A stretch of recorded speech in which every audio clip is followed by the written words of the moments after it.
સરકારનો આ મહત્વનો નિર્ણય. હવે વિદ્યાર્થીઓને મધ્યાહન ભોજન ઉપરાંત અલ્પાહાર અપાશે. સરકારની ગ્રાન્ટેડ શાળાઓમાં ધોરણ 8 સુધીના બાળકોને અલ્પાહાર મળશે. બાળકોને અલ્પાહાર માટે વર્ષે થશે 617 કરોડ રૂપિયાનો ખર્ચ. 32,000 શાળામાં અભ્યાસ કરતા 41 વિદ્યાર્થીઓને તેનો લાભ મળશે. તો સરકારી અને ગ્રાન્ટેડ શાળામાં ધોરણ 8 સુધીના બાળકોને અલ્પાહાર મળશે.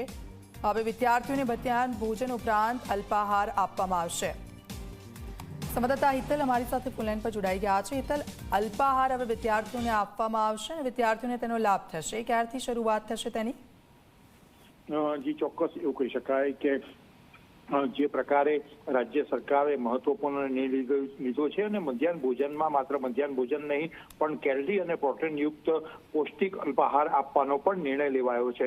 સરકારી અને ગ્રાન્ટીન પ્રાથમિક શાળાની બાલવાટિકાથી ધોરણ 8 સુધીના વિદ્યાર્થીઓને સીધી રીતે આનો લાભ મળશે, જેના કારણે 6,617 કરોડનો ખર્ચ રાજ્ય સરકારને ભોગવવો પડશે. મધ્યાહન ભોજનના માનદ વેતનમાં પણ 50% જેટલો વધારો કરવામાં આવ્યો છે. જે પ્રકારની વિગતો અત્યારે સામે આવી રહી છે એ પ્રકારે જોવા જઈએ તો 32,000 ઉપરાંતની શાળાઓમાં 41 લાખ વિદ્યાર્થીઓને સીધો આનો લાભ કરવામાં આવશે. ક્યાંક ને ક્યાંક જોવા જઈએ તો વહેલી તકે આ નિર્ણયનો અમલ પણ શરૂ કરી દેવામાં આવશે. જી બિલકુલ, આભાર હિતલ સમગ્ર વિગત બદલ.